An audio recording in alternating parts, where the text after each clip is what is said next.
सदन शुरू भी होगा तो शायद ही जाऊँ, हाथ की वजह से फिजियोथेरेपी करवा रही हूँ।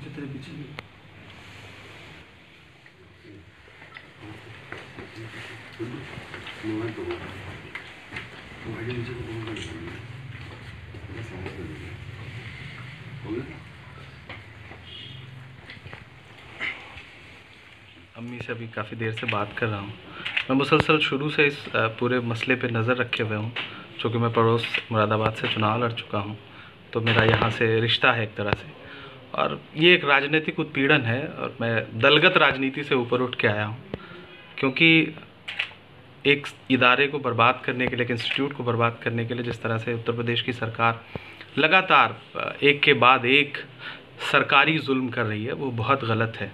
10 महीने मुझे भी सुन के हैरत हुई और अफसोस हुआ कि जिस प्रदेश का मुख्यमंत्री श्लोक सुनाता हो अपने भाषणों में, अपनी बातों में, वो शायद ये भूल गया कि यत्र नार्यस्तु पूज्यन्ते रमन्ते तत्र देवता। जहाँ नारियों की पूजा होती है वहाँ देवता निवास करते हैं। और एक 70 साल की ज़ईफ़ खातून को 10 महीने जेल में और बिल्कुल गलत तरीके से रखा गया। उनके कंधे में फ्रैक्चर अभी सुन के मुझे बहुत अफसोस हुआ। तो मैं उनके साथ खड़ा होने के लिए आया हूँ। और जौहर यूनिवर्सिटी को जिस तरह टारगेट किया जा रहा है, ज़मीन ले ली जा रही है, उस ज़मीन का, सरकारी ज़मीन का अगर किसी शर्त और नियम का उल्लंघन भी हुआ है तो उसके लिए आप मौका देंगे, और वो ज़मीन एक अच्छे काम में पढ़ने के लिए इस्तेमाल की जा रही है, और उस पूरी ज़मीन को एक झटके में आप बिना कोई बहुत ज़्यादा इन्फॉर्म किए आप उस ज़मीन को सरकारी तौर पे वापस ले लेते हैं। तो ये सीधे सीधे जौहर यूनिवर्सिटी पे हमला है, और एक संस्थान पे हमला है। तो हम सब साथ खड़े हैं। इस देश का हर पढ़ा लिखा इंसान यूनिवर्सिटी को बचाने के लिए जितना हो सकेगा उतनी कवायद करेगा।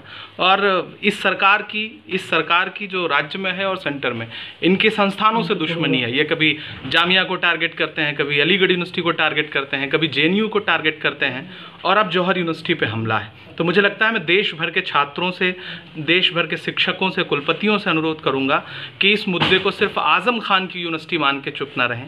ये यूनिवर्सिटी देश की है, समाज की है, उसके लिए खड़े हों, और मैं पूरे देश में इस यूनिवर्सिटी के लिए और समर्थन जुटाने की पूरी कोशिश करूंगा। इसमें 3000 से ज़्यादा बच्चे फिलहाल पढ़ रहे हैं, और जिस तरीके से इसमें 1400 बीघे करीब ऑलमोस्ट सभी पूरा यूनिवर्सिटी का कैंपस को उन्होंने वो किया है, तो उस बच्चों के मुस्तकबिल को लेकर क्या कहेंगे, या क्या मैसेज देना चाहेंगे इसके लिए? सरकार को इतना, मुझे लगता है कि इतना ज़्यादा जालिम नहीं बनना चाहिए। वो एक संस्थान है, वहाँ बच्चे पढ़ रहे हैं, बच्चों का भविष्य अटका हुआ है। आपसे आज़म खान की आपसे दुश्मनी है, आप आज़म खान से राजनीतिक बदला ले रहे हैं, लेकिन उस चक्कर में आप एक संस्थान को बर्बाद मत करिए। अपने खून पसीने से सींच करके आज़म साहब ने एक यूनिवर्सिटी खड़ी की है, तो अब उन्होंने इस यूनिवर्सिटी को देश के नाम कर दिया है। तो मुझे लगता है कि आपको उस संस्थान को बर्बाद नहीं करना चाहिए, और आप बर्बाद करेंगे तो देश भर के बच्चे खड़े होंगे आपके खिलाफ। और जो बच्चे पढ़ रहे हैं उनसे तो ख़ास तौर से मैं अपील करता हूँ कि आप सरकार की नीतियों के खिलाफ सोशल प्लेटफॉर्म पे आवाज़ उठाइए। आप नहीं बोलेंगे तो आपकी यूनिवर्सिटी बर्बाद कर दी जाएगी। तो ये एक तरीके से आज़म खान को टारगेट किया गया था, या ये यूनिवर्सिटी को ही मिशन किया गया था, क्या इस तरह की? देखिए, आज़म साहब को टारगेट करते करते आज़म साहब से जुड़ी हुई हर चीज़ को टारगेट किया जा रहा है। परिवार को टारगेट किया गया। आपने राजनीतिक दुश्मनी में कभी परिवार को टारगेट होते हुए नहीं देखा होगा, लेकिन पत्नी को जेल भेजना 10-10 महीने के लिए, मुझे लगता है मुख्यमंत्री जी को थोड़ा सा बड़ा दिल दिखाना चाहिए। अटल बिहारी वाजपेयी जी कभी कहते थे कि राजधर्म का पालन सबसे ज़्यादा ज़रूरी होता है शासक के लिए। तो मुझे लग रहा है कि मुख्यमंत्री जी को, अटल बिहारी वाजपेयी जी को, जो उनके कविकुल के बड़े व्यक्ति हैं, उनसे थोड़ा सीखना चाहिए और राजधर्म का पालन करना चाहिए। सर, आप के परिवार से मिलने के लिए, उनके अहलिया से मिलने के लिए क्या मकसद है और किस बात के लिए? देखिए, मेरा आज़म भाई का जुड़ाव 25 साल से, हमने बाबरी मस्जिद एक्शन कमेटी में भी साथ काम करा, और आज़म भाई के साथ जिस तरह के हालात गुजरे, मुझे बहुत पहले आना चाहिए था।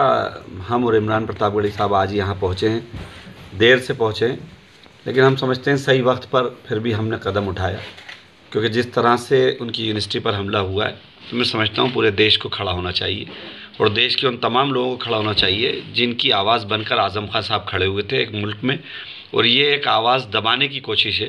पहले व्यक्ति को दबाया, फिर उसके परिवार को दबाया, और अब एक विश्वविद्यालय को दबाया जा रहा है। तो निश्चित रूप से देश के तमाम लोगों को मैं समझता हूँ साथ खड़े होना चाहिए। तो एक सियासी रंजिश मानते हैं, या ये ख़ास तौर से जो एक इदारा था, तालीमी इदारा? देखिए, जिस तरह से बरसर इक़्तिदार भारतीय जनता पार्टी की सरकारें हुई हैं, वो आवाज़ को दबाना चाहती है जो हक बोलना चाहती है।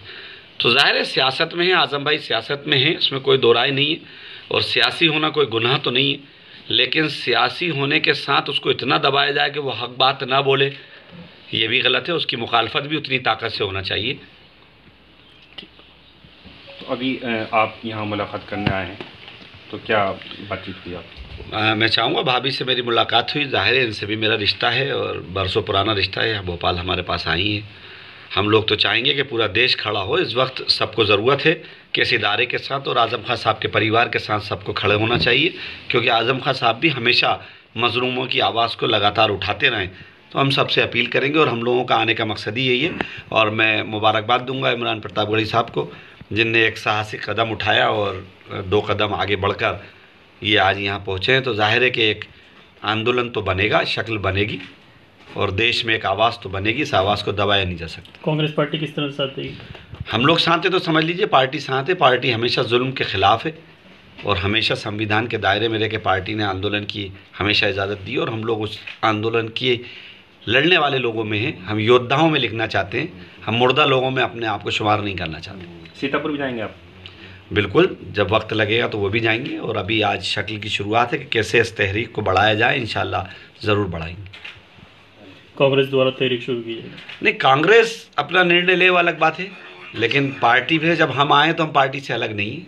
और जाहिर है कि जब हम आए हैं तो सच बात करने आए, वो सबको खड़े होने की बात कर रहे हैं। क्या प्रियंका गांधी से भी बात आप पहुँचाएंगे कि शी विल भी इसमें आए?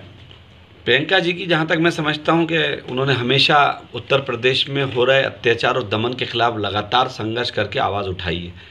तो मुझे नहीं लगता कि इस दमन के ख़िलाफ़ वो नहीं उठाएंगे। कि विश्वविद्यालय पे जब हमला होगा तो वो ज़रूर बोलेंगे। तो जौहर यूनिवर्सिटी के लिए क्या कहना चाहते हैं? जौहर यूनिवर्सिटी की शुरुआती दौर से मैं उसमें साथ जुड़ा रहा हूँ। चौधरी मुनव्वर सलीम साहब, मेरा बराबर उससे लगाव रहा, हम लोगों का आना जाना रहा। इस यूनिवर्सिटी का पहली बुनियाद जब रखी गई मैं उस दिन से जुड़ा हूँ। और आज़म भाई को मैंने इस यूनिवर्सिटी के लिए बेपनाह परेशान देखा है, बहुत करवटें बदलते हुए उन्हें देखा है, रातें भी हमने गुजारी हैं साथ। वो पीड़ा भी उनकी याद है कि किस मुश्किल से उन्होंने ये विश्वविद्यालय बनाया। आज उस विश्वविद्यालय को तबाह करने की अगर कोशिश करेंगे तो हम सब आज़म भाई के साथ खड़े होंगे।